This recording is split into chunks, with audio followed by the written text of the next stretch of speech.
अगर आप लोग इन फ्यूचर किसी भी एयरलाइंस की सस्ती टिकट लेना चाहते हैं तो हमारे वेबसाइट trimurtitravel.com पर विजिट करें।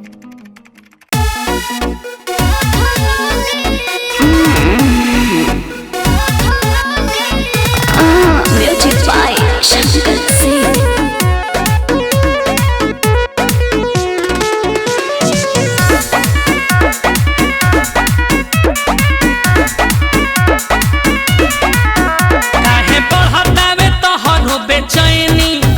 धनी रुक जाना खाए तो तू खैनी तो बर्दाश्त करो बुझल करे काहे बढ़तावे तोहरो बेचैनी।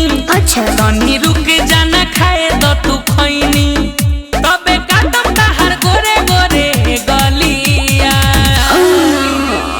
नथिया हो जाव कोन बोलिया चुसाए बनम उठलिया नथिया हो जाव कोन बोलिया चुसाए बनम उठलिया।